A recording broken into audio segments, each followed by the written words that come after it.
Today we have some pretty impressive land carnivores, and what mostly comes to mind are lions and tigers, with the largest land predator being the polar bear being able to weigh more than 1,500 pounds, and it is also one of the few documented predators that actively see humans as prey and have stalked travelers for days.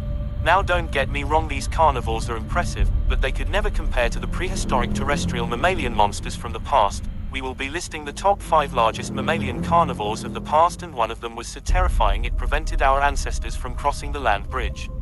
In at number 5 we have the Simbacobwakutokafrika. Talk about a mouthful. This carnivore has a slight controversy to its confirmed weight, as the lowest estimates place it at around 330 kilograms, which is the size of a Siberian tiger, while the largest estimates place it as more than 1,500 kilograms. However, the most widely accepted weight range is around 860 to 920 kilograms, which is still massive. Simbacobwakutokafrika lived in Africa around 22 million years ago in the early Miocene, which has given it the nickname of King Lion. However, this thing was not related to big cats and made Simba look mid in comparison. It was a type of hyaenodont, which makes sense in that most of these species are identified by the distinctive long and massive bone-crushing jaws. While no accurate estimates of this thing's bite force has been made, if we compare it to the second largest species of hyaenodont, the H. gigas, which had a bite force of more than 2,000 psi while being more than 300 kilograms lighter, we can assume that Simbacobwakutokafrika's bite force would be able to achieve a much greater size. With its size it would be able to tackle hippo-sized prey, and with it being the largest terrestrial predator in the region at that time, it would have no competition with the smaller predators, so its path for food would have been more straightforward than your future. Number 4, Daden, largest hell pig. In today's society, pigs are one of the most farmed animals today and can be pretty savage in their own right, with wild boars being one of the most invasive and destructive species in the world that even animals like bears usually stay away from. However, it would have just been a walking pork rind for its 9 feet long, 970 kilograms look-alike in need of braces, the Daden.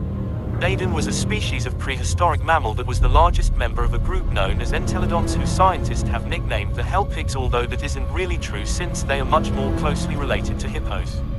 With jaws up to 3 feet long and massive blunt canines in the front, it crushed bones. This was mainly to get to the soft bone marrow, since it was a known scavenger, but it also ate roots and some plant material. It was also an efficient runner, able to reach speeds of 35 miles per hour to shoulder bash prey to the ground, and it stole kills from many predators such as hyaenodon, which was no pushover since it was around 400 kilograms, but Daden had the attitude of a toddler when you take away a Tide Pod from them in a large frame, which made them dominant at any kill, like that one cousin who uses your PS4 whenever they come over, but you can't do anything about it. Though Amphicyonidae, which was a type of bear dog that usually roamed in pairs, would be a problem for the porky with dental issues, since each of them could weigh up to 500 kilograms and they had honey badger syndrome, so a pair of Amphicyonidae could even drive a Daden off its own kill, but one-on-one the Daden would go Chinese festival on them. So if you ever get chased up a tree by a wild boar, just remember it could have been a 1,900-pound galloping pig that would have possibly pushed the tree over for that man meat. Number 3, King Polar Bear, Ursus maritimus tyrannus. The largest land predator today is the polar bear, being able to reach excess of 1,600 pounds. However, like most things in life, you just can't beat the original. Like the ex your girlfriend won't stop talking about when she loses in an argument. The king polar bear was the first true subspecies of polar bear and the largest, with an average weight of 2,400 pounds. It lived around 70,000 years ago before it died out. It was most likely a close relative to brown bears and developed its phenotypic features due to being cut off from other land masses and being stuck in a world full of ice, so it had to adapt.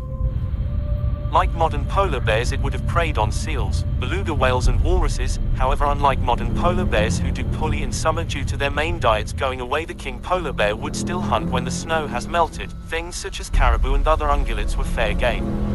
While it may closely related to the modern polar bear, it's most likely more similar in appearance to the hybrids of today caused by a polar bear and brown bear mating when they cross paths, called growler bears.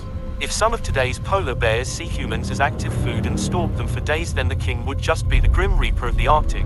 This is why it is advised to bring close friends or other persons when hiking in the Arctic. Not for protection though, because there ain't nothing you can do against a 2,400-pound bear with white privilege. The friends are there, so if you get chased you can push them over and hope they respond when the map reloads to the next day. Number 2, Andrewssaurus. This animal is the definition of a wolf in sheep's clothing. It had a massive wolf-like head that was more than 3 feet long and ate meat, but it had hooves instead of claws like those of goats or sheep. Andrewssaurus lived around 45 million years ago in the Paleogene epoch, where the Earth was quite warmer than today. It lived in the same time period as one of the largest predatory whales ever discovered. The Basilosaurus was once accepted to be the largest mammalian land predator to ever live, with a weight of more than 1.2 tons and 14 feet in length. It certainly is much larger than any we have today. However, its number one spot has recently been taken by our number one spot. Andrewssaurus was primarily a scavenger, but it also hunted animals such as Brontotherium, which was a 2 to 4 ton prehistoric rhino, and with prey this large it makes sense why its bite force would need to be powerful enough to cripple a juvenile elephant and get the bone marrow of already deceased animals. However, not even this adaptive animal could change quickly enough to the Earth's changing environment, and as a result bit the dust. But at least with its remains we were able to piece together a creature that would strike more fear in your soul than your mother when she comes home and asks if you took the chicken out of the freezer. Okay, maybe it wasn't that terrifying, but our number one spot might just be. Number 1, Arctotherium angustidens, South American short-faced bear. Our last spot is uncontested in terms of size and power to any terrestrial predatory mammal to have ever lived. I'm sure you have probably heard of the short-faced bear from a Joe Rogan podcast or some documentary, but that was the North American version, and while still impressive in size, weighing up to 950 kilograms and also terrifying since it prevented early humans from crossing the land bridge, it was dwarfed by its South American counterpart Arctotherium angustidens. Many studies have placed this thing at 4,700 pounds and upwards, but the more universal and average size estimates for this bear was 3,700 pounds, which is still 1,100 pounds heavier than the second largest terrestrial carnivore, the Andrewssaurus. In prehistoric times, South America seemed to give host to larger subspecies of a species compared to other continents. For example, the Smilodon fatalis, which was the North American version, was around 660 pounds in weight, while Smilodon populator, which was the South American versions, could grow to 1,000 pounds or more. Arctotherium angustidens died out around 2 million years ago in the early Miocene. This thing had a short, robust face for a powerful bite fist that it used to scavenge and hunt large animals such as the ground sloths and even young mastodons. Despite its predatory nature, its closest relative today is the South American spectacled bear, which is mostly an insectivore and fruit eater. It was also more than 10 times lighter. This thing would have been straight black Air Force energy in its time, with it being able to drive off the giant jaguars and even Smilodon populator off kills. It could get away with this bullying since one swipe of its paws could hit a Smilodon harder than the slap your mom gives you in church when you don't vibe with the sweaty old lady always holding your hand during choir. While modern bears today, such as grizzlies, would most of the time leave you alone if you play dead, if you play dead with this thing it would eat you butt first, like that's its kink.